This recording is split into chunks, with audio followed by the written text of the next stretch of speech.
Today we will take up another type of problem in construction management where the information about the activities and their dependence on another activity is given in this format. So here we have the question. In a project consisting of 11 activities, the restrictions determined are as under. Construct the network. So we have to construct this network where activity B occurs after activity A has been completed, and activity C occurs after A has completed. Activity D also occurs after activity A has been completed. So the information is given in this format. So now we will just see how we can draw the network for such kind of problem. We'll start with activity A. So here we will draw this activity A.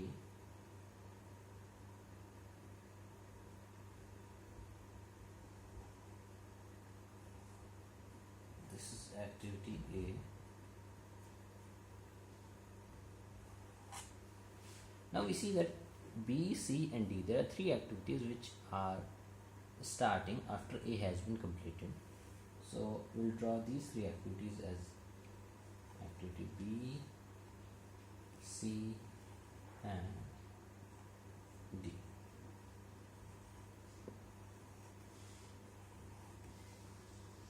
Right? This is B, C and D. Now we can see that after B occurs activity E. So this will be activity E. This can be activity E. Then come activity F after C. Activity F and C. There's one more activity starting after C, that is activity G. So it will be something like this. So then after D comes an activity H. There can be an activity like this H.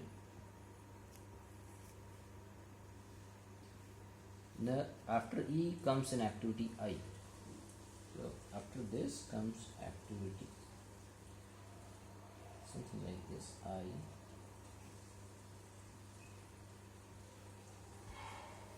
After F comes J. So again there is some activity J.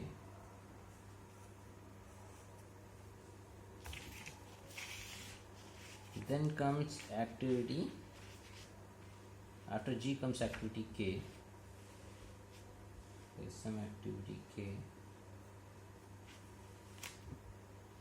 After H comes activity K. So that means this activity K will be such that activity G and activity H occur just before K. So how can we draw this activity? So we will draw it in such a manner that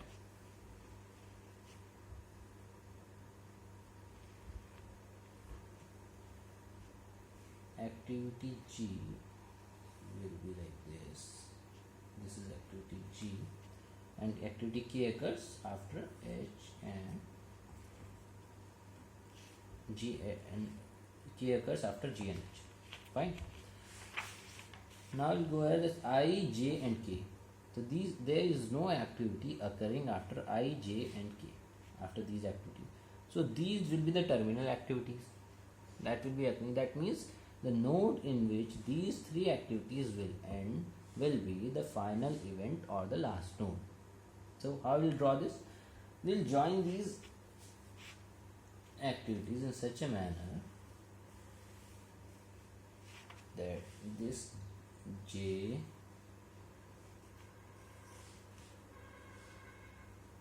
K and I, they all will terminate in the same node. At the same instant they will end, so they will be the final activities. Fine. We'll just go through this once again. B occurs after A. A is the initial activity, first activity. So B occurs after A, C occurs after A, D occurs after A.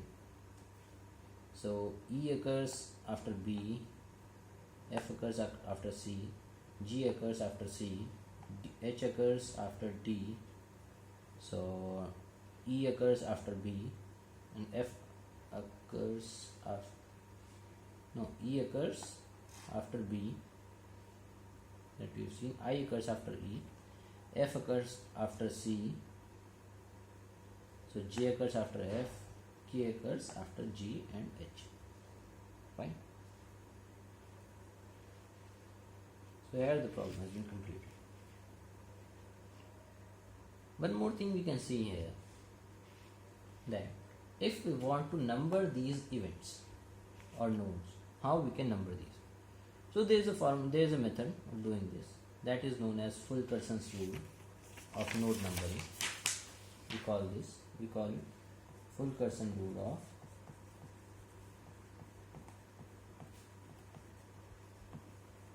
what is Fulkerson's rule? Fulkerson rule says that steps have been given to you, that how we have to number the events using Fulkerson's rule. First of all, we will find what is the initial event. We will number this as 1 initial event. So this is the initial event. So the activity is coming, we will see the activity coming out of this node number 1. If we delete this event, if we delete this activity,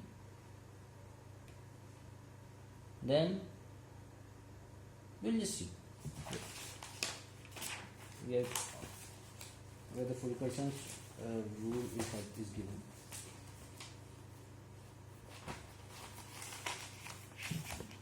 This has been provided to you, the Fulkerson. So recognize the initial event of a network. This initial event will have arrows coming out of it. We know which is the initial event. This is the first is the initial event. It has only tail of arrows. Next, what we'll say, we'll number this as 1. Then we will delete all the arrows coming out of it, or the arrow has been deleted. Again, on one or more initial events will be created. So now when we delete this, the initial event will be this, only this node. We will number this as 2, 3, 4, or how many number, as many number of events are there. We will number this as 2. Now delete all the emerging arrows from these numbered events. We will delete all the arrows which are coming out of it. When you delete these arrows, then we find that there are 3 initial events have been created. How we will know that these are the initial events? Because they will not have any heads of arrows, only tails of arrows will be there. So these we will number them as 3, 4, 5. We can number 3, 4, 5 or 3, 4, 5. Number them as 3, 4 and 5. Next, we will delete the arrows which are coming out of these events. So we will delete all these arrows.